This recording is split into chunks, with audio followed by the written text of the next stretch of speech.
Welcome back to JTV. I was thinking about what's my next video. So I've done quite a bit of history of Africa. Still just touched the first page, not maybe just a few paragraphs for such a vast and interesting part of the globe. But hey, want to change it up a little bit and maybe bring it into the modern day and also into the future. So Africa's future, JTV, agree or disagree? This is a place for you. Media won't tell you this, but something big just happened in Africa. Burkina Faso has just reclaimed its land from foreign hands. That's right, no more foreign land ownership. All land now belongs to the state, ensuring that the people, not foreign corporations, decide its future. This is not just another policy change. This is a revolution.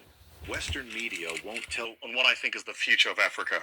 I spend a lot of time traveling the whole continent, and a lot of you in the family that follow me are either diaspora or members of the continent. So, there are three things I think we need to watch out for that tell us about the future of the continent. First, youth. More than 60% of the population of the continent under the age of 25. That's the number most people know. The one most people don't pay attention to is an additional 29% under the age of 50.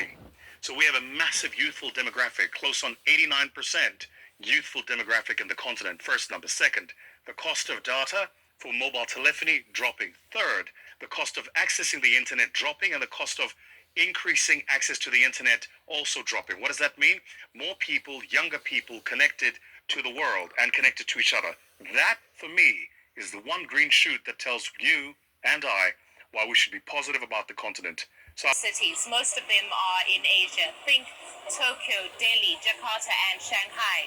They are the top four. But that's about to change. Take these examples to compare. New York, Tokyo, and Lagos, currently Africa's biggest city. These are their current populations at 19 and 16 million. Lagos and New York are about the same. Tokyo, clearly much bigger. Forecasts say that by 2100, New York will be about the same size as it is now. Tokyo will shrink massively. And Lagos, look at this. More than 80 million Lagosians. That's the projected population. Not just Africa's biggest city, but the biggest city in the world. And here's another prediction. By the end of this century, 13 of the 20 biggest urban areas will be in Africa, up from just 2 today. Africa will be the only continent experiencing population growth, and a third of the world's population will be African. So, global economy under siege, and the geopolitical order in flux. Many voices are being drowned out on the world stage. What we're gonna feel. That's especially true for Africa. It scarcely registers in news cycles in the richer parts of the world, yet over the coming years, Africa will become more important than at any other point in modern history.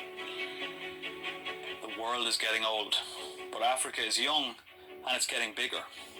By 2030, half of the people entering the global workforce will be from Africa.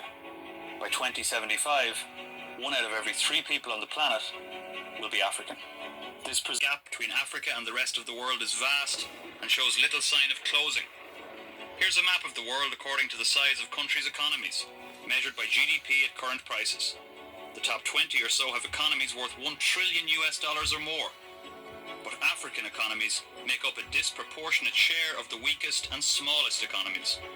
The entire GDP for Africa's 54 countries is worth significantly less than that of Germany's alone. To sum it up, despite accounting for close to 20% of the global population, Africa accounts for less than 3% of global GDP. Throughout history, Africa has been severely exploited. For centuries, its most valuable resources, from its vast mineral wealth to its people themselves, were plundered for profit. Africans today still live with the consequences.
Mama Zara. والله البيزنس ده انا بتمنى اي زول كده يعمل بيزنس. بيزنس ده في ناس بقول انا هعمل كيف، وفعلا فيه تعب. فيه تعب شديد اصلا، انت بتتعب، لكن زول الكسلان ما بيقدر يشتغل بيزنس. حاسه دي صعوبة شديد بقى بحصل لنا بالذات في ناحية السوق. السوق بقى صعب شديد، ناس قاعدين يدردقوا كده.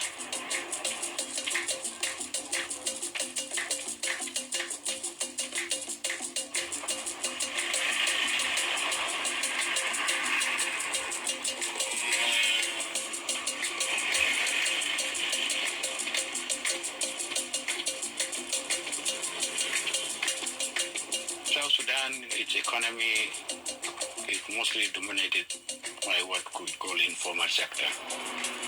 It doesn't mean that those economic agents are not doing a good job or not contributing to the economy. But because of the failure of the official statistics to capture those key activities, people always refer to them as informal.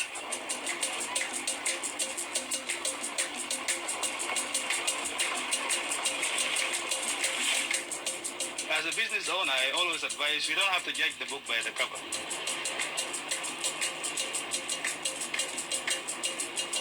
اي زول هسه بيشتغل شغل حامشي ورنيش، ناس اللي بيجوا ماشيين مثلا البايع المتجولين، لانه اي زول بالنسبه لي رافض فكره انه يقعد في البيت او يشحت وفكر يشتغل بعرقه بين ناسي. I respect them.